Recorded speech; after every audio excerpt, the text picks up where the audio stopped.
Health is far more than the aesthetics or this athletic performance. It is avoidance of disease and optimizing ourselves to be able to perform at our peak. You have control over your aging. Chris Mirabile of NOVOS Labs, the CEO of NOVOS, a human longevity company.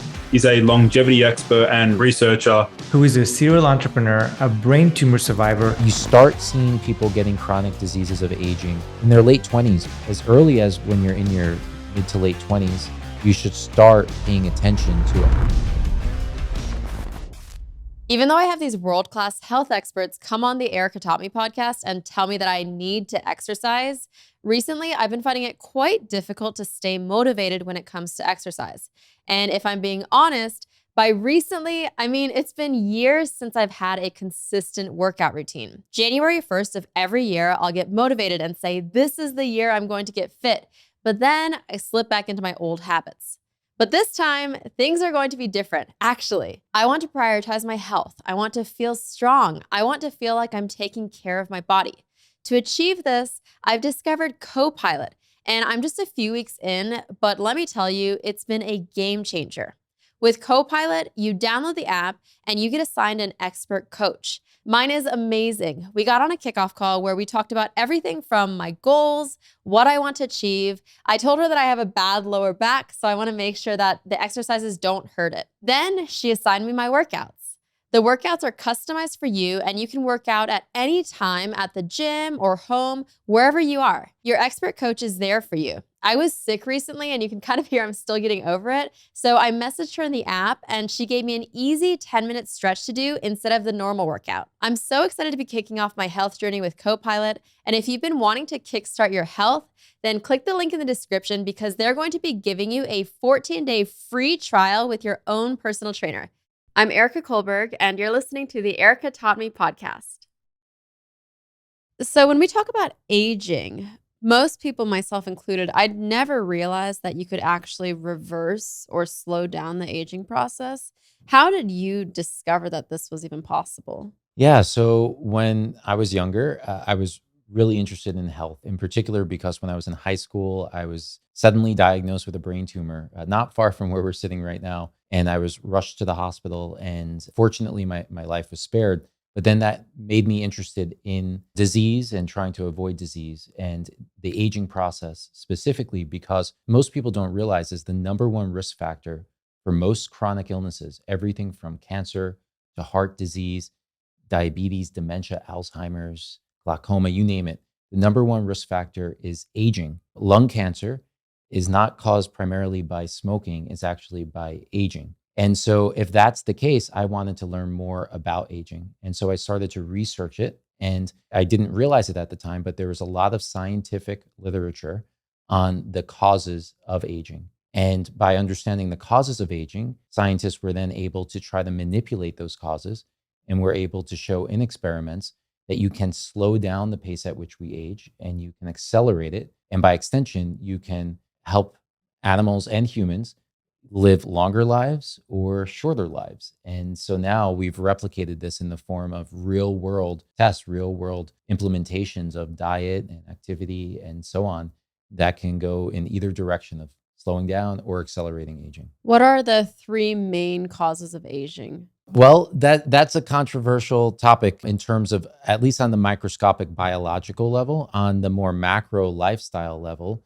I would say that one common cause of aging, or accelerated aging at least, is too much stress on the body in the form of, say, toxin exposure or stressors on the body that can range from cigarette smoke, for example, to excessive ultraviolet exposure, right? Because UV rays from the sun, they cause DNA mutations. And the body's able to repair those DNA mutations as long as it's within reason. But as soon as you're going too far with it, then it accelerates and the body can't cope with it, and then disease can form. So one way I like to think about this is there are all of these different stressors in our lives, everything from maybe pollution, maybe you don't smoke, maybe it's secondhand smoke, or maybe it's just city streets. Then you also have the sun exposure. Then you have the foods you eat and maybe the alcohol you drink. And all of these things are adding up to additional stressors on the body And the body can only handle so much. So you need to be mindful of that. And it doesn't mean you have to avoid all stressors. In fact, if you'd like, we can talk about helpful stressors, this concept known as hormesis, where you get stronger from stressors. But if you go too far with it, then that's going to accelerate the process. So, what would you say if there's one thing people could implement that you feel like doesn't really impact their quality of life too? What could that one thing be? Yeah. So I think that first of all, it really comes down to creating a habit, right? So if the first few weeks are difficult to do, but once you get past, I would say the 3 week mark, it becomes significantly easier. Part of the reason for that is that our hormonal cycles are adjusting and our microbiome is adjusting as well. And it takes some time for these biological processes to adapt. But once they do, it becomes significantly easier to achieve. So I would say first and foremost, try to achieve this, be disciplined for 21 days. And however you need to do that, whether it be like a reminder on your smartphone that like each day it reminds you each morning, don't eat until 12 p.m. or something, or whatever you need to stay disciplined for that time frame. And then you can also insert other things that can stave off the hunger for a little bit longer. I find that when I have coffee, even if it's decaf, right? So you don't want to have too much caffeine, right? If you need to drink the coffee to hold things off and you end up having 6 cups of coffee, then that's a problem. But if it's 2 cups of caffeine and 4 cups of decaf, then you're fine, right? And I find that having that coffee makes it much, much easier for me to go a longer period of time without having that food. So, how long have you been doing the time restricted eating? It's been years now, maybe probably 8, 9 years now. Do these things become less effective the longer you do it? Because I can imagine maybe the first 3 months you see a big impact, but now that it is kind of routine in your life, is it just No, it doesn't become less effective. If anything, you can think of it as this is the ideal healthy way that our human biology prefers things to be. And so when you're not behaving this way, you're actually making yourself less healthy. And so if you're living the normal way, so to speak, that's actually just accruing damage over time.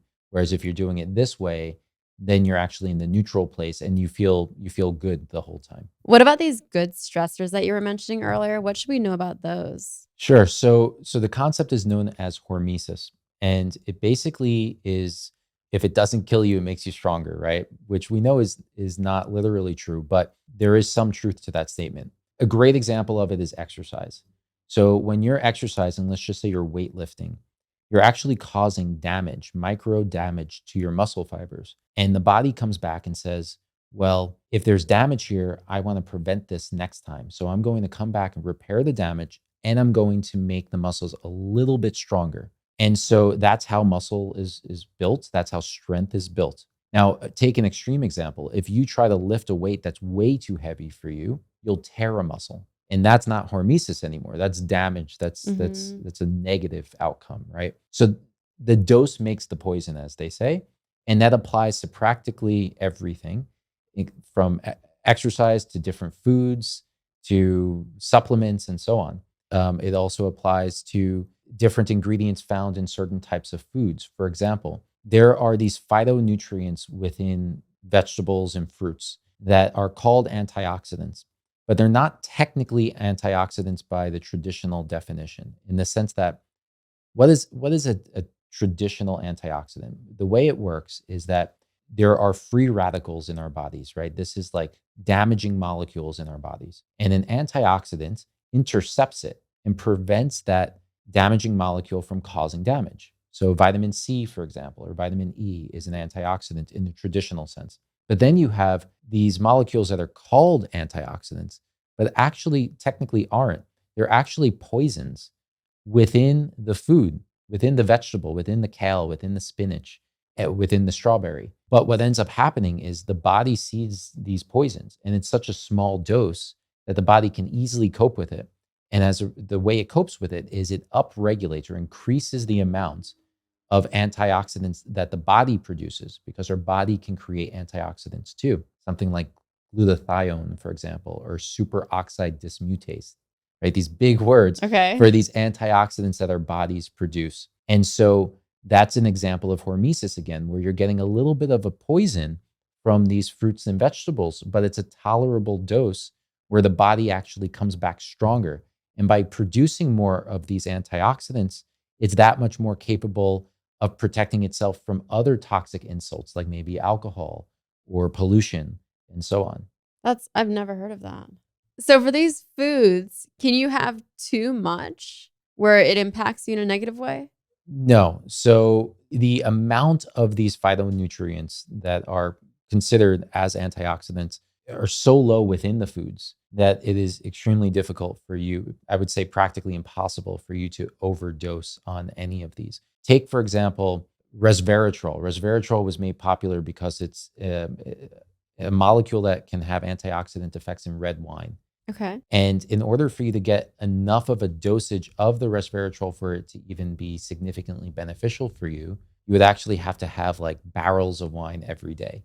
So the dosage is extremely small. Now, in other cases, the dosage is high enough within the fruits and vegetables in a balanced diet where you don't need to have tons and tons of it. So the answer is that it's either too little or it's the right amount, but you're not going to overdose on these. So when people say, "Oh, having a glass of red wine a night is good for you," is that not true? It's not true, unfortunately. No, there was some research that found that it could potentially, alcohol in general and maybe red wine could reduce the risk of heart attack, for example. Unfortunately, a pin was put in that balloon where scientists analyzed those scientific papers and ran new analysis on it with better math, essentially. And they found that for every drink you have, the more damage it's causing to your health. So Oh no. even small doses, alcohol would not be considered a hormetic stressor. It would be considered still a toxin at low doses. How do you find as you're going through all of this research what to trust and what not to trust? Because if so many of these like age-old things that we've been told are getting disproved, how do we know if what's out there right now that we're relying on is actually true? It's a really good question. So I'm very fortunate with my company to have access to some of the world's best scientists. And within the scientific community, whenever a scientific paper is published in mainstream media, the scientists you know, facepalm, right? They're like, oh, here we go again with mainstream media making something big out of this. Typically, what you're seeing in the mainstream is just trying to get the headlines and the clicks and the views. And it's not actually true. What the scientists do is they look at the body of research and they look at the strengths and the flaws within each of the studies. And then they have a balanced perspective to say, well, we don't know anything with absolute certainty, despite what the news might make it seem like science does, right? Not anything with absolute certainty, but what science does is they work on the odds, right? Like, Mhm. what are the odds that this is correct versus incorrect? And the more research, the more confident or less confident they can become about something. So when it comes to a topic like alcohol, there are plenty of researchers who have said for a long time, we don't believe that alcohol has any positive effects. And if it does, it might just be in the sense of reducing anxiety. So someone who had like high blood pressure and was high risk of a heart attack, maybe it calmed them enough so that they didn't have that high blood pressure. But overall, ethanol, which is the chemical of alcohol, it's destructive, right? You put it on a virus and it kills the virus. You put it on a cell and it destroys the cell. So scientists pretty much knew that it was corrosive and destructive. Mm. But then you have, the press, you also have lobbyists. Like, alcohol is a big industry. They want people to believe it's good for you. And so, so to your question, I would say you need to find some trusted sources. We hope as a company that our blog at novoslabs.com, that we have articles written by PhDs and MDs that are trying to dispel the myths and base it all on research. We cite everything that we put on the website for that reason. We want people to be educated and informed and to know where we're coming from with this information, and then ultimately decide for yourself. But it's not about the headlines. It's about educating people. I had an epiphany recently. My husband got a Whoop watch and it shows him the quality of his sleep. And on nights when he has a glass or two of wine, the quality of his sleep is never as good as when he doesn't. And I don't think I ever quite realized how directly correlated those are. Oh, yeah. So, Right? yes, definitely. So I have an Aura ring, which is similar to a Whoop. And it shows the same thing for me. And I have to, if I'm honest with myself, I've reduced my alcohol intake as a direct result of having this and seeing what it does to my sleep. So if anyone is actually caring to reduce their alcohol intake, this is actually good to your earlier question of how do you enforce habits. This is a good way to reinforce the habit, is to actually see with objective data, looking at your sleep quality, is it good or bad?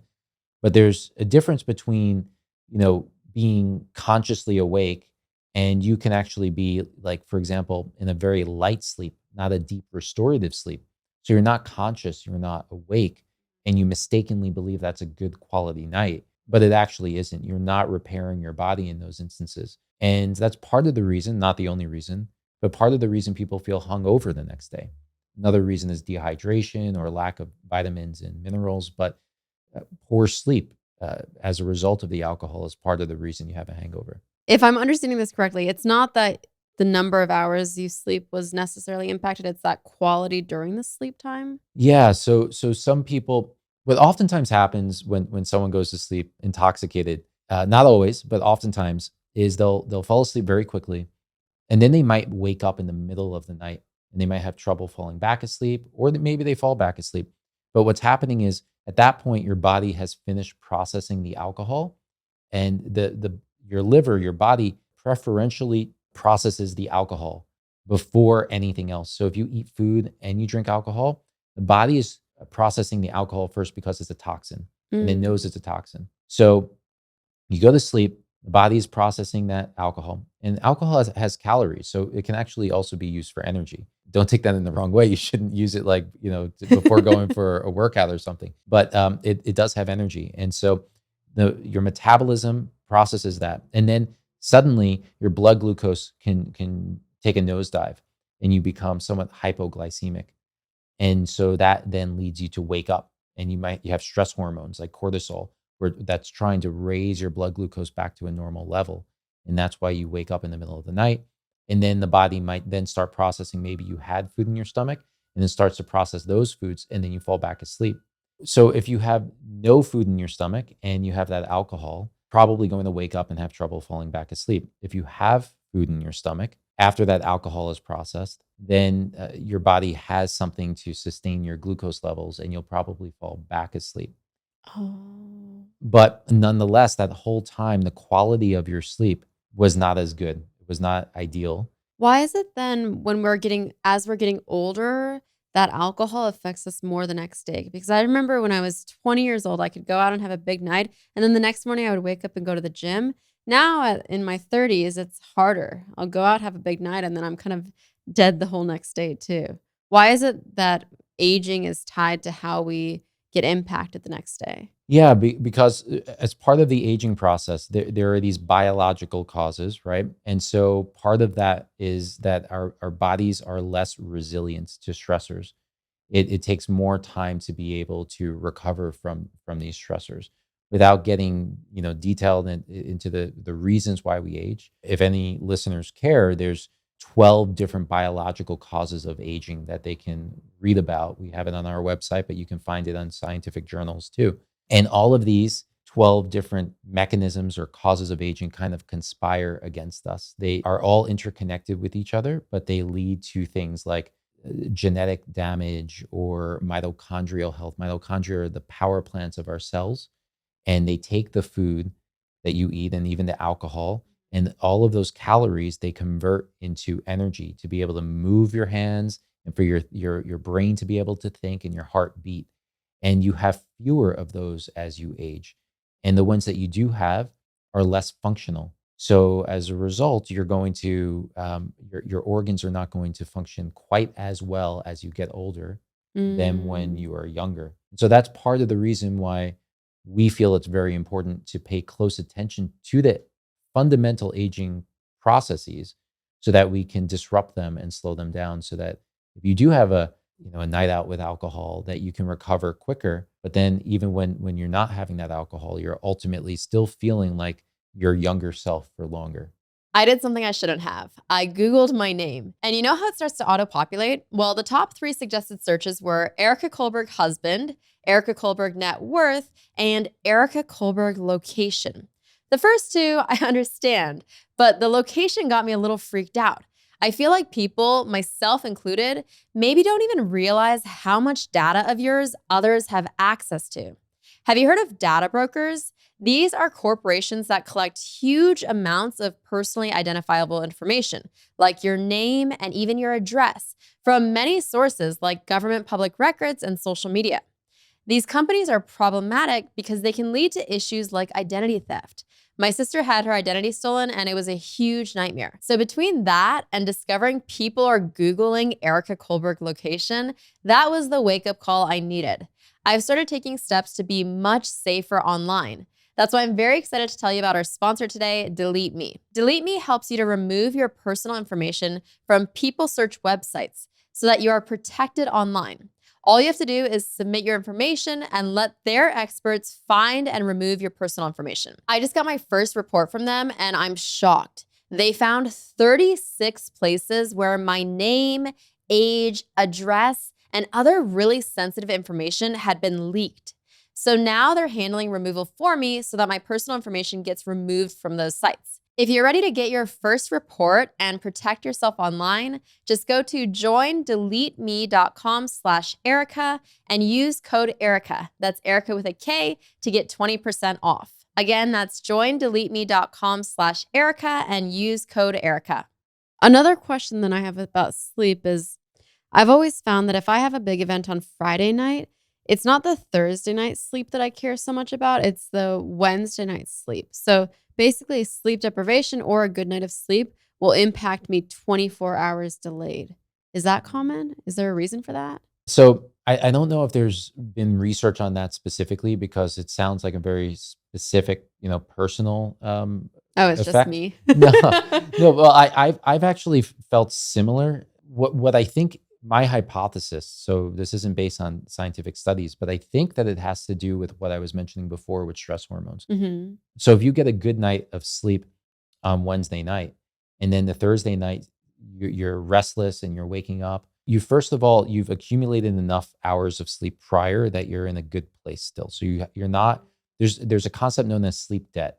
So if you go too many days with too few hours of sleep, you accumulate a debt of sleep, which you can actually repay by sleeping more in the following days, right?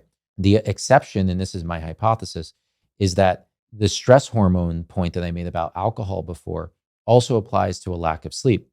So if you were sleeping well for most of the days and then Thursday night you don't sleep well and you go into Friday and you feel good, it could, in addition to that sleep debt concept, it could also just be stress hormones that have you feeling energized and charged.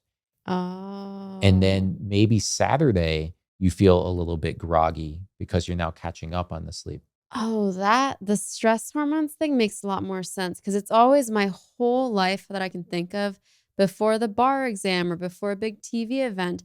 I never get good sleep the night of because I have so much anxiety and I'm always like scared that I'm going to miss my alarm. So I'm constantly waking up.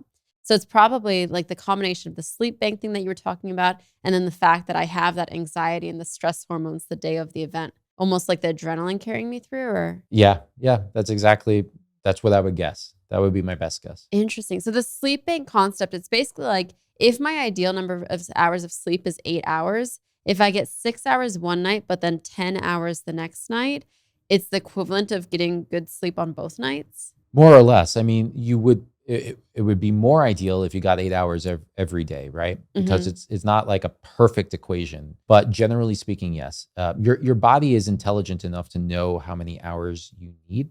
So as long as you're taking care of the other aspects of your health, like your diet and your activity and stress resilience, in other words, like not being overwhelmed by stress and being in a good mental state, all of those things, and you go to sleep, your body is going to more or less know how much sleep you need. Now, there's an exception to that in the sense of your circadian rhythm, right? So your circadian rhythm is your natural sleep wake cycle.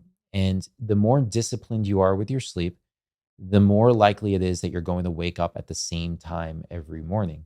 So let's just say every morning you wake up at 7 a.m., you're really disciplined with it. You get sunlight in your eyes right when you wake up and you get a little movement and activity. Then if you go to sleep too late, you might still wake up at 7 a.m.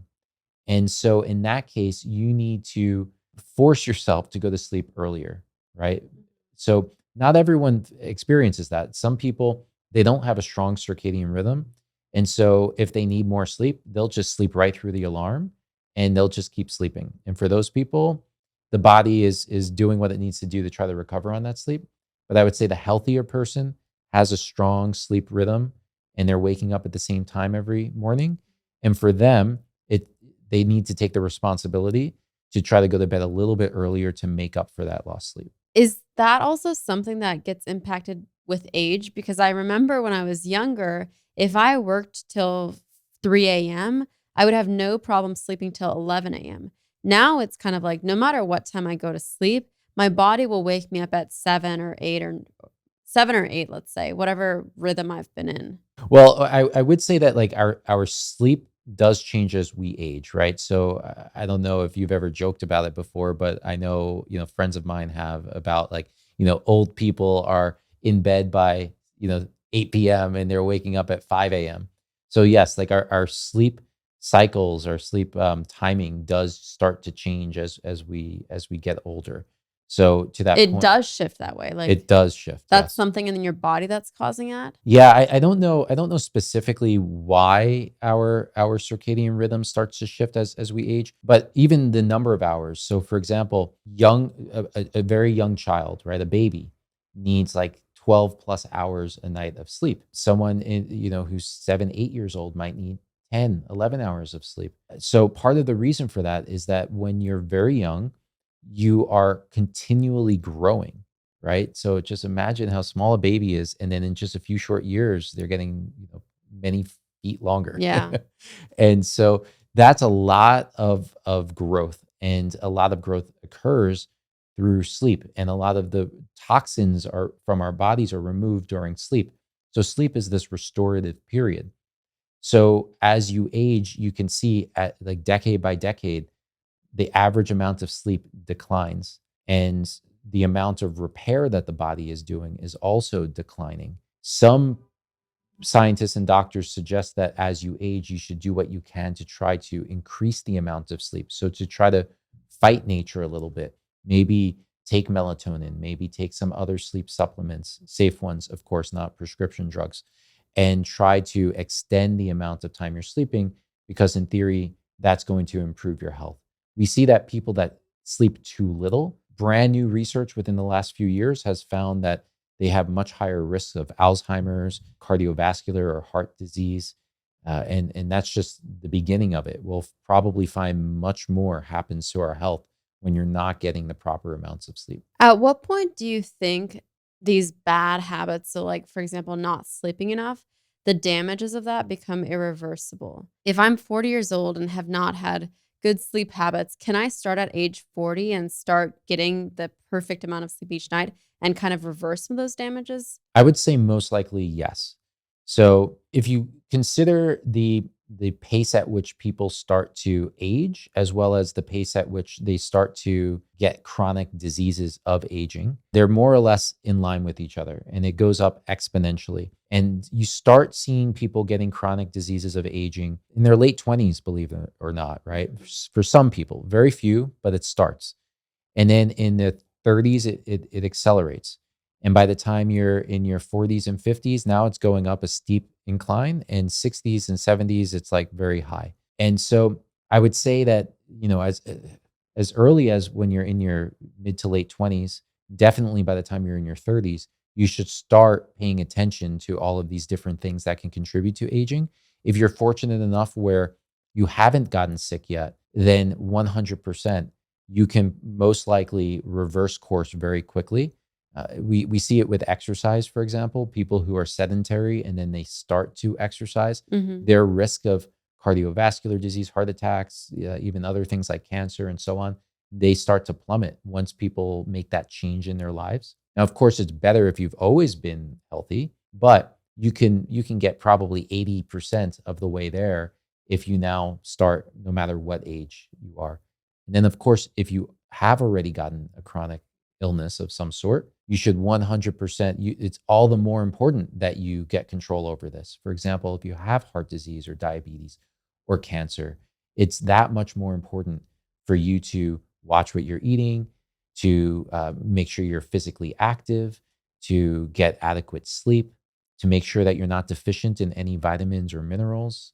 All of those things are that much more important. So I would say for everyone, no matter where you are, it's something that you should consider doing. Another thing that you were mentioning was how important reducing and managing stress in your life is.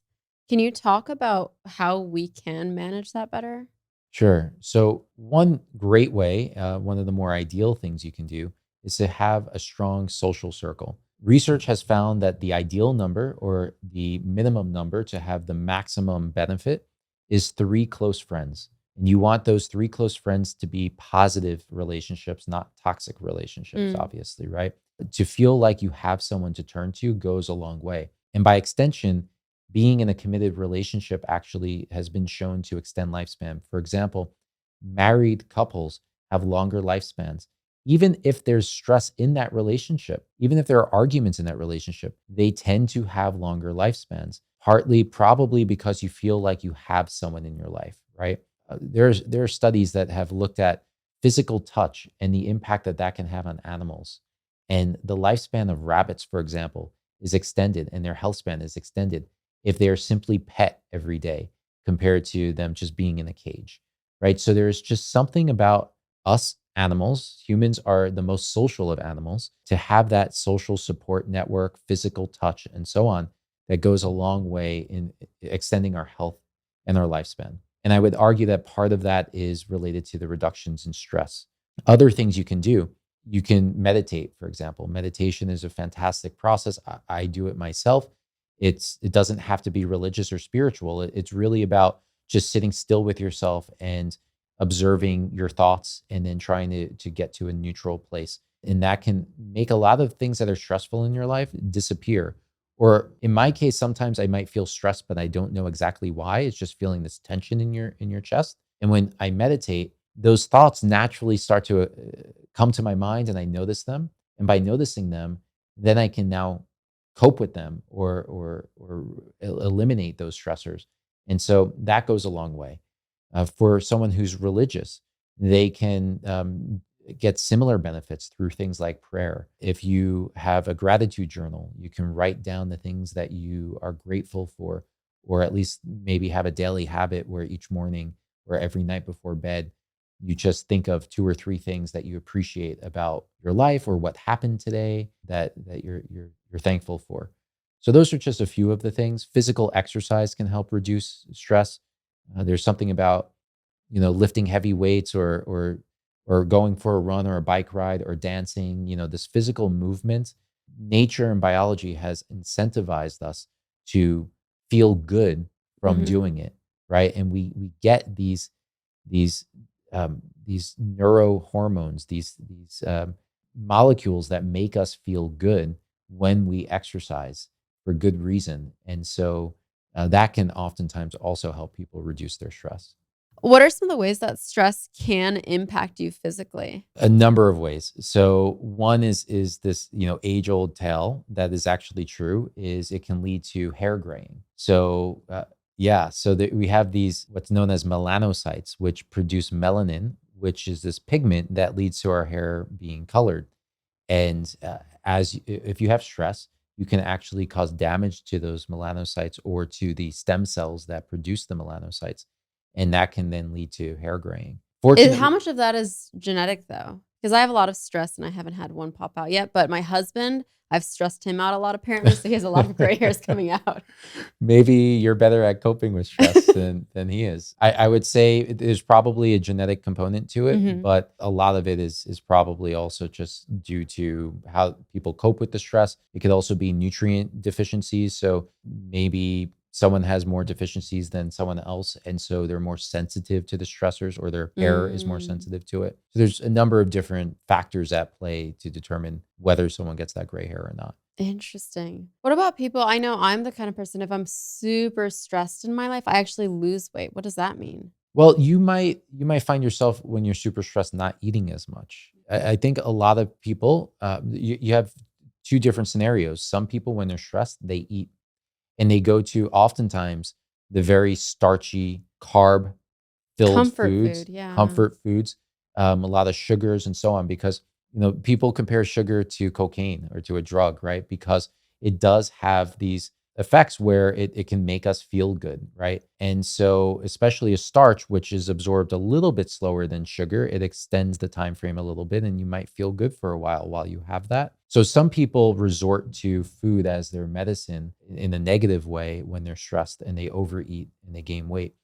Others, possibly you, when you feel stressed, you actually lose your hunger. You lose the sense of wanting to eat something. I'm similar. If I'm very stressed about something, the last thing I want is that food. I almost, when I'm stressed, I want to have that energy that comes from not eating, right? The stress hormones. I want to feel energized, so I'm focused and I'm alert, and I can now try to solve the issue. I don't want to feel calm and lay in bed and fall asleep, right? Mhm. So it's probably partly personality types that play a role in whether you seek the comfort or you seek being charged and energized to try to solve the problem. But that's just a Mm. guess of mine. And what you were saying about sugar too really resonated with me because you're right. Sometimes when I'm super stressed, I don't eat, but then sometimes I resort to sugar because I want that little pick me up and that comfort that comes with it. Yep, that's most people respond that way. They want to have the carbs or the sugar. Is any amount of sugar good for us, or sugar is always bad and we should try to minimize it? So there aren't really any health benefits of most forms of sugar. We crave sugar because if you consider throughout evolution, we needed food, we needed to survive. And sugar is a very quick, efficient source of energy. And so if you imagine people very thin, hunters, gatherers, they're looking everywhere for food. They're now looking for the beehive to get the honey and to now have that energy and the calorie source, right? But now, where food is plentiful and in modern society, you can find it anywhere and you can continually eat. Since we're not in that, starvation type state, the sugar is not beneficial. So it doesn't mean you can't have any of it, but you want to limit the amount of it that you do have because sugar is a damaging molecule. It can cause, I mentioned earlier, the idea of crosslinks where the sugar attaches to proteins within your tissue and then stiffens that tissue. And then that tissue, when it's stiff, is not flexible and able to do its job anymore. Imagine like blood vessels. You want them to be very flexible so your blood can flow through them. And if you have higher blood pressure, for example, because you're stressed or because you're exercising, you want them to be able to expand like a rubber band. But if they have a lot of crosslinks that build up over time from a lot of sugar and other reasons, if they're now stiff, now they don't expand and the blood can't travel through as well. And then other molecules like cholesterol might get stuck in those arteries and prevent the blood. And then that's how things like heart attacks can happen. Do you think that with these things, like avoiding sugar and avoiding alcohol, the cold turkey way is better or moderation? Because I found personally, January 1st of every year, I try to start it with no sugar, no alcohol. Sometimes it lasts 3 months, sometimes it lasts like 3 days. This year was about 3 days, but I do feel better after those 3 months of no sugar, no alcohol. But moderation has never quite worked for me. The idea of like, I'd much rather be cold turkey completely for a month, 2 months, 3 months. The idea of moderation, like having one little half of a cookie has never worked. Yeah, I think it depends on the personality type, right? So some people, moderation is key because they really can control themselves. And when they have a half a cookie, they can actually abstain from having the whole plate of cookies, right? I think a lot of people are the types that once they have a half a cookie, they can't control themselves and they want to eat everything. And so if that's the case, then you probably do want to go cold turkey. But how do you then sustain yourself and maintain that habit of being cold turkey? I would say you first of all, like I mentioned before, you need to go more than 21 days. You need to go Mhm. 3 weeks where you're in that the new lifestyle habit. Another thing is you want to have like positive reinforcement. You don't want to be with friends or family or especially a husband or wife or boyfriend or girlfriend who behave completely counter to your goals because you're going to fall into the trap very quickly and easily if if you are socializing with these tendencies, right? Yeah. And then the third thing I would say is that you want to then try to find healthy alternatives, right? So if everyone, for example, is going out drinking and you know that you don't want to drink anymore, is there a less unhealthy alternative? So maybe there are different companies popping up, especially on the West Coast, for alcohol alternatives. And oftentimes they'll mix in these cocktails like different types of mushrooms, or maybe a little bit of CBD or L-theanine, which is calming. And it's a different type of feel, but just like someone who maybe smokes pot has a different feel, but it works for them than alcohol, these different concoctions might actually work for people too. Hmm. Why is that 21-day number the sweet spot? Because I know when I've done no alcohol or no sugar, around 14 days, the cravings stop. So that first 14 days is always really hard because I'm craving the cookies, I'm craving the chocolate. Is it something in our bodies that stops, like, indicating to ourselves that we want sugar after that 21 days, you're saying? Or is it just the pure habit formation, the social aspect of it? I think it's a combination of things. So one is definitely just the habit. So it's the neurological side of things, right? Your your body, you've conditioned your mind to expect something, and so when you stop, it's still expecting it, and it takes some time to break that habit. There might also be a physiological reason for it, specifically in your microbiome. So your microbiome it contains many different bacterial species, right? And other things too, like fungus, for example, is in our guts, right? But bacteria is for the not necessarily bad fungus, right? It depends on how much and if there's an overgrowth or not. But you have all of these different species within our guts. By some measures, it's as many bacteria as we have cells within our body. It's a tremendous amount, and they're all alive. It's like this whole ecosystem. It's a jungle within our bodies, right? And now imagine that these different species are going to have appetites for different types of foods. And so you have some species in there that can only survive on sugar and carbs. You have other species that thrive off of, let's just say, proteins, amino acids from proteins. So if you suddenly start starving these bacteria, you may have heard of something called the gut brain connection. There's this connection, literally a nerve that connects from your gut to your brain that can have an impact on how you think and how you feel as a result of what you've eaten or not eaten. And so there's the possibility that by starving these bacteria of the food that they're craving, they then start communicating, secreting molecules to communicate to your brain that you want the carbs, you want the sugar for their survival. As Whoa. crazy as that might sound, right? So if you go long enough where they're starving, they eventually die off.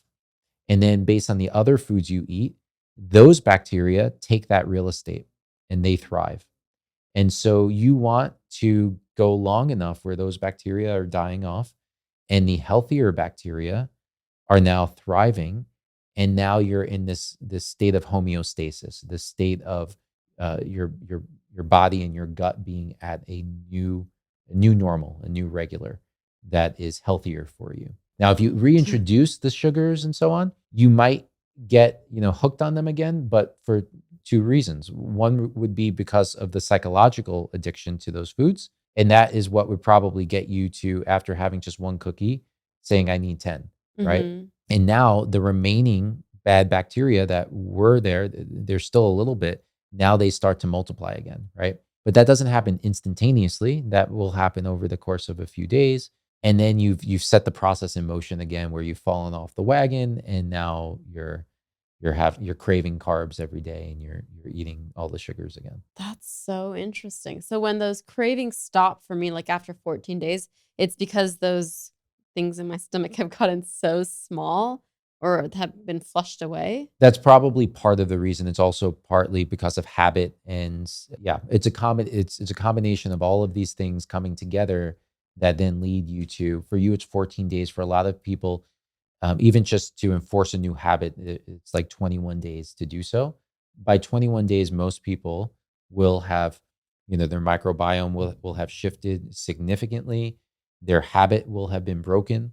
And now it's maintainable. It's up to them whether they want to maintain it or they want to then sneak in that snack or that treat that then might throw them off course. That's up to them. But they're able to if they wanted enough to continue that way. I think also one thing I've observed is when I do these 3-month periods with no sugar, my taste buds change too because when I introduce sugar back in for the first time, it just tastes so sweet, like beyond sweet. Yeah. So there was a period when I was doing a ketogenic diet where I had like no carbs in my diet, no sugars, and you do feel incredible while on this diet. But what I found was that things that were ordinarily not considered at all sweet tasted very sweet to me. Like, for example, different herbs and spices. Cinnamon tasted like sugar to me, or mint leaves tasted like very sweet and like a very powerful flavor to them. I think that when we're having all of these sweets and these very powerful flavors, it kind of numbs our taste buds. And when you go long periods without them, you rebuild that sensitivity and you taste the defining characteristics of foods that much better. That's so crazy. I imagine you've tried every single thing there is to try to like get a healthier body. How do you decide what is sustainable for you, what you want to continue to do? It's a good question. I think it's a combination of how I feel and how maintainable I think it is. Overall, I'm a pretty disciplined person in the sense that like when I have a goal or a vision for what I want my future to be, I then work really hard at achieving that and at like pushing away all of the distractions. So I need to figure out like, is this ultimately achieving the goal that I'm looking for? For me at this point in my life, like my career is very important to me and building Novos up into my vision of being able to add 1 billion years of life to society is very important to me. And so I need to do everything I can to optimize myself to be able to work long hours, to deal with big stressful events, to be able to take on all different types of scenarios, whether it be, managing the team or doing scientific research or doing a podcast interview, right? I need to be very flexible and adaptable. And so in order to do that, I need to think of what are the things conducive to that. Is alcohol and getting drunk and having fun with my friends going to help me or hinder me in that longer term goal?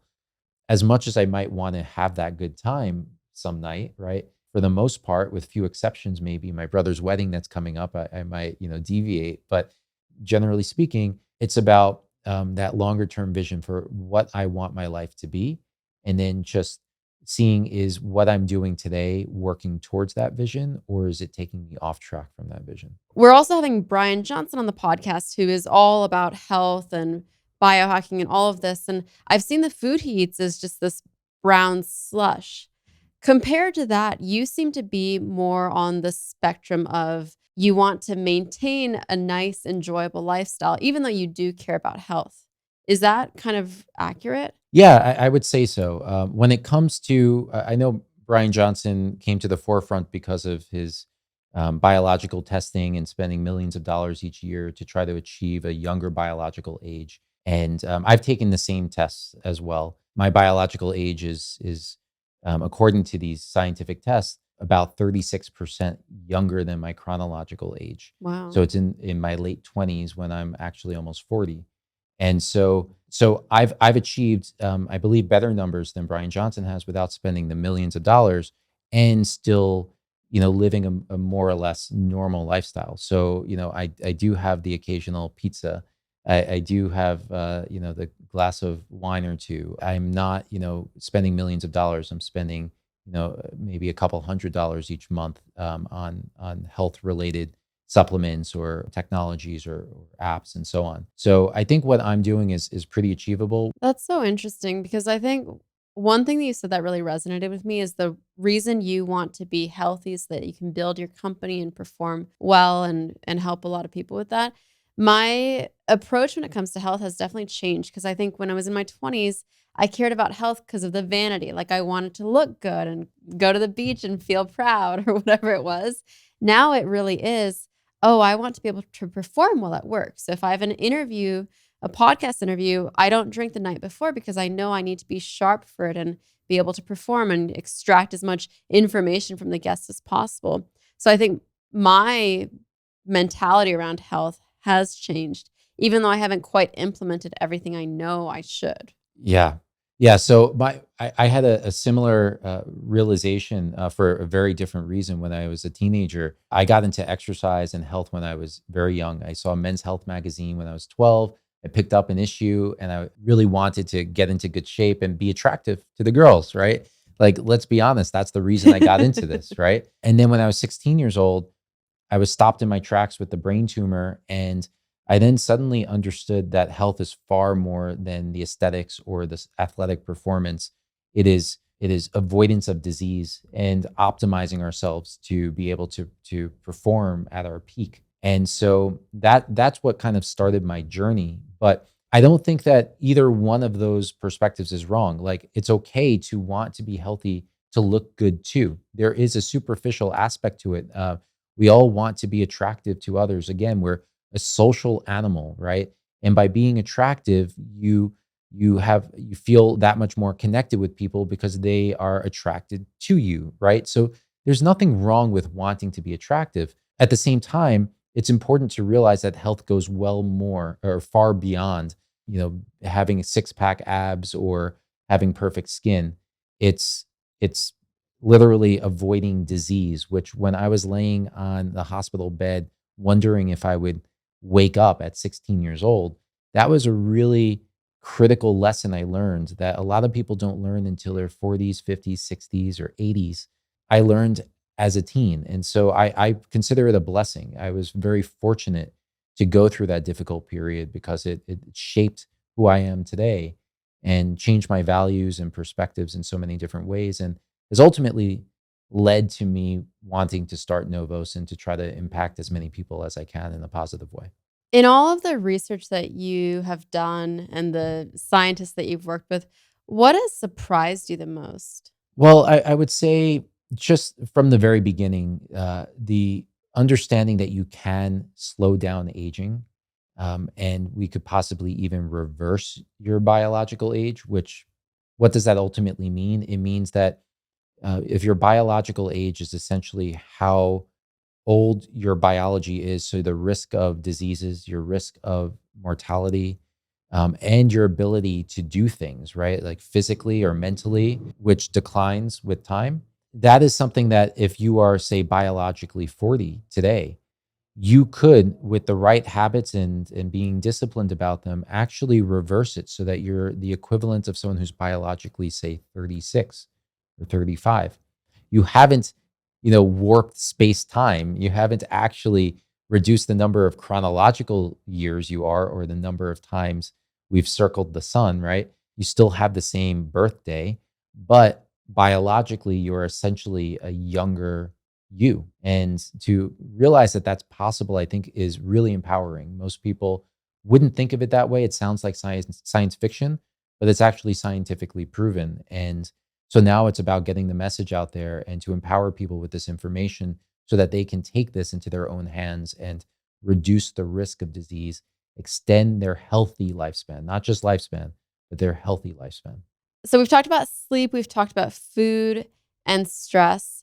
What about physical activity? It's quite important for us, right? Yes, yes, very important. You don't want to sit still all day because then your muscles are going to start to shrink. You'll have smaller muscles. They'll atrophy, as it's called. You're not getting the circulation. You're not putting the stress on your heart to keep your heart strong and so on. So movement is very important. Depending on how old you are, muscle is also very important too. So we'll talk a little bit first about like cardiovascular side of health, and then we'll talk about the muscle side of activity. So when it comes to cardiovascular health, you want to get out and move. And so that at the least means 25 minutes a day of brisk walking. It's been found that in terms of your health risk, disease risk, especially cardiovascular risk, that once you hit that 25-minute mark, it's like Pareto's principle, the 80-20 rule. You're getting like practically 80%, not literally, more like 65%, but you're getting a lot of benefit for a small investment. So walk 25 minutes a day quickly, where your heart rate is speeding up a little bit. A good measure for that is if you feel like if you were to talk to someone, you're feeling a little bit winded, then that's like the right level for a brisk walk. Is running not necessary for that? It's not necessary, but running would be better. Okay. So at this point, we're just talking about the absolute minimum. You just want to walk 25 minutes briskly where you would be a little winded if you were talking to someone. Okay. It's the least that you want to do. If you want to go above and beyond, then yes, you can extend that time frame significantly. It can be an hour of walking. It could be 2 hours of walking. It could be running for 30 minutes to an hour. And there are different heart rate zones you can target that you can compute based on your age, but you want to ideally be in at least like heart rate zone 2 or 3. And that is a sustainable heart rate zone that you can go for a while if you stay within 2 or 3. So that's the first thing. You could also do high intensity interval training, which is fantastic for you. Takes a lot less time, but it's a lot more intense on your body. So that would be things like sprints. You do a sprint for 15 seconds, then you walk back for a minute, and then you do it again, and you do it 8 times, right? That's one example. You could do it with the ropes, right? Where people are exercising with the ropes. There's many different things you can do for high intensity interval training.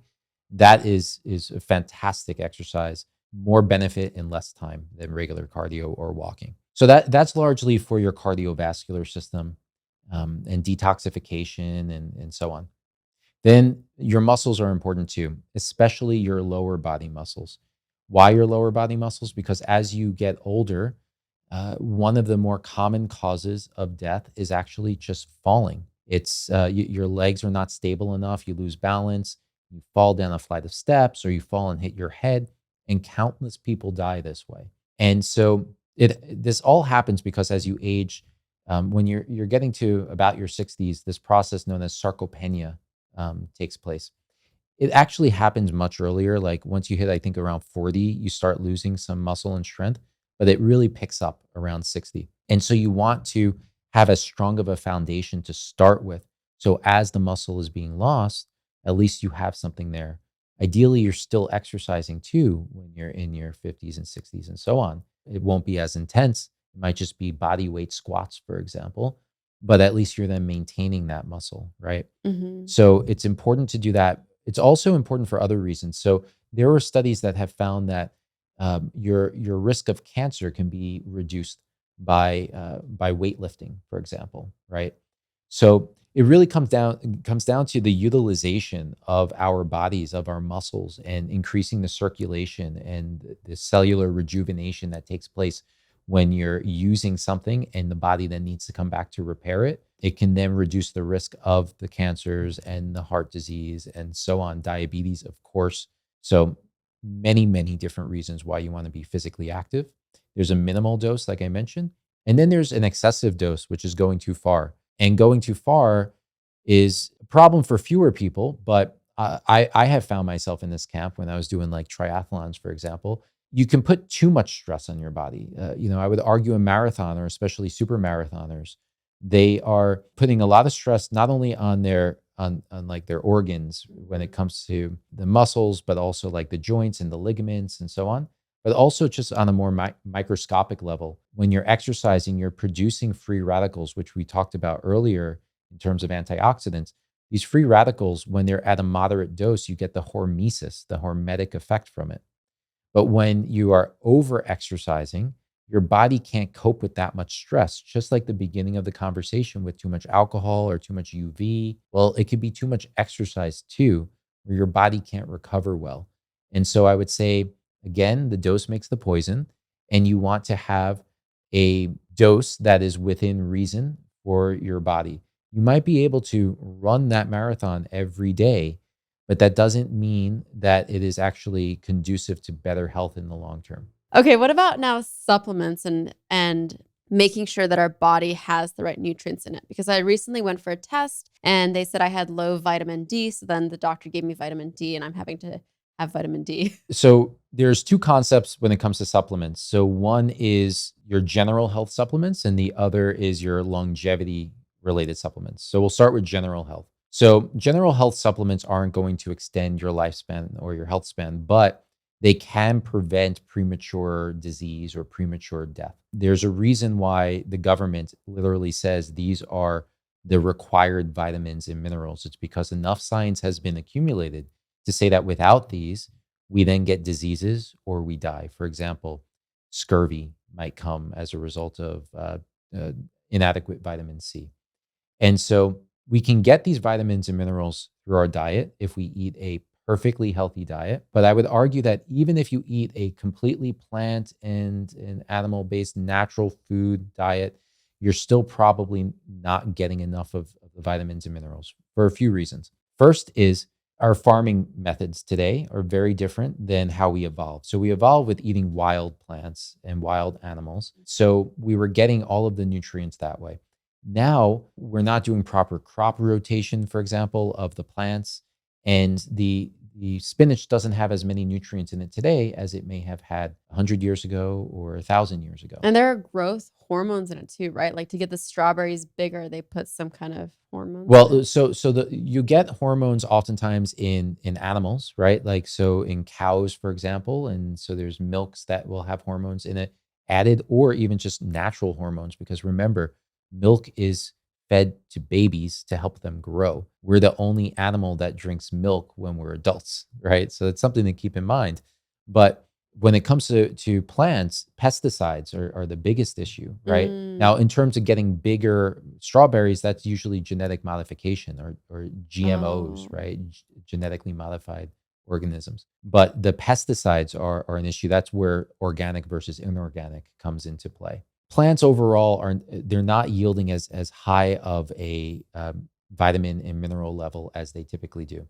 Even if they were, if you don't have a very specific diet plan, you may still be deficient in specific vitamins and minerals. For example, you might not be eating enough, let's just say, sunflower seeds and nuts to be able to get vitamin E. And so maybe you're getting plenty of the B vitamins and vitamin C, but you're now deficient in vitamin E, and now something goes wrong with your health. Another reason why we believe you need to consider supplementation for vitamins and minerals is that as you get older, our bodies absorb less of them, and we live much longer lifespans than ever before, and longer lifespans than evolution even cared for. Right? This sounds like a crazy concept for people, but evolution doesn't care for us to live into our 80s or 90s or 100. Evolution just wants us to live long enough to procreate and to then care for the offspring. They want us to have children and then to take care of those children. And then as long as those children grow old enough to then have their own children, evolution says, okay, you can disappear now. I'm done with you, right? I gotten what I need out of you. And so throughout history, we haven't really lived into, at least in massive levels, into our 80s and 90s and 100s. And so most people are just not equipped to be able to live that long without at least increasing the levels of vitamins and minerals. The last thing I would say is that we have more stressors in our lives now and we live different lives. So you mentioned vitamin D. Part of the reason you don't have enough vitamin D is because, number one, you're not outdoors as much. You're spending a lot of time indoors, right? And then we've also had these emigration patterns outside of like the coastal plains of Africa into like northern latitudes, for example, where there's less sun exposure. It gets cold in the winter. We're not outdoors as much. And so it's not what we evolved with. And so our vitamin D levels are much lower. So you need to supplement for that. And then the stressors of alcohol and work life balance and everything else means that we're burning through the nutrients a lot more than normally. Then you have longevity health, and this is where NOVOS specializes. So we created a patent pending formulation along with a team of scientists from Harvard Medical School, MIT, and the Salk Institute that study aging and are very familiar with the scientific research around different molecules that can have favorable effects on aging and health span. And all of the ingredients in our formula are 100% natural. They're either found within our bodies, but they decline with time. For example, alpha ketoglutarate or hyaluronic acid, or they're found in nature. There are things that we're eating in those strawberries or drinking in our water, but now with filtered water and municipal water supplies, we don't get it in our water anymore. The ingredients we use are based on more than 220 scientific studies. We've done studies of our own with human cells, with humans taking it, measuring their biological age. We've reduced biological age by very significant levels. In fact, you mentioned Brian Johnson before. There's this Rejuvenation Olympics board that he has in the leaderboard. We have customers of ours who have done nothing but take our supplements, and they have, in one case, an even better result than Brian Johnson on the biological age to chronological age difference. If we were to create almost a blueprint of these are the 10 things or these are the 5 things we should do to improve our health and our life, what would you put on that? We'll start from the beginning with the timing of your meals. So make sure that you're eating within a smaller time window. And ideally, we didn't talk about this, but ideally, every so often you do a fast that is longer than the period of that time restricted feeding. So, in other words, go 24 hours without eating something. As long as you have enough body fat, you're healthy, you don't have any medical issues, check with your doctor first. But if you're able to healthily go 24 hours, or I've gone as long as 72 hours, 3 days, without eating food, just drinking water and electrolytes, you need to make sure you get adequate sodium and potassium and magnesium, then that is one of the most rejuvenating things that you can do for your body. In fact, if you consider people who naturally have fasting in their lifestyle, so for example, religious people who fast, there was a study done, I believe it was in Saudi Arabia, where they found that through fasting, through the Islamic religion, that people, despite having very unhealthy diets that are correlated with cancer and heart disease and so on, that the rates of cancer were significantly lower than other cultures, including American, that had similar diets. And it's owed to, or the hypothesis is that it's because of that fasting period. I believe it. My mom fasts for religious reasons, and she always tells me this. Yeah. There's definitely something to that. So I say fasting is one, and time restricted feeding. I would say making sure that you're physically active. Like I said, minimum of 25 minutes a day, but ideally you're doing weightlifting, say 3 days a week. You're doing some sort of cardio or high intensity interval training twice a week. Next, I would say supplementation for general health. Make sure that you are getting what you need to cover all of the bases for just avoiding disease, and to make sure that you're not prematurely passing away or getting a disease. And that can largely be based on a healthy diet, but then the supplements come into play to make sure that there are no gaps in that healthy diet. Ideally, you also consider a longevity supplement, but that's up to you and how far you want to take things. And NOVOS is what we believe is the best supplement out there for that. Stress, to reduce that. So whatever your approach is, whether that be meditating or journaling or praying, or spending time with a loved one and having physical contact and so on, trying to dial down that stress as much as possible. And then recovery. So recovery is largely based on sleep. Sleep is the best thing you can do for recovery. But also every so often, take a day off, don't exercise, just, take it easy, just reduce that pressure and relax. I think that was about 5, but I would say good. I would say that those are the main things that most people are capable of doing to one degree or another, and it would go a very long way for your health span and your lifespan. So we have a closing tradition. The podcast is called Erica Taught Me, but really today is all about Chris Taught Me. So what do you want people to walk away from this podcast being able to say, Chris taught me this? I would say that it is that you have control over your aging, that it's 90% lifestyle and only 10% genetics, and that you don't need to go to extremes to be able to achieve this. There are small steps that you can take in your everyday life without even spending a cent, arguably even spending less money by eating less food, for example. You can achieve this longevity ideal of a longer health span and lifespan. Thank you. If you've enjoyed the episode, please take a moment to leave a review. It really helps support what we're doing. Thanks for listening, and I'll talk to you next Tuesday on a brand new episode of Erica Taught Me.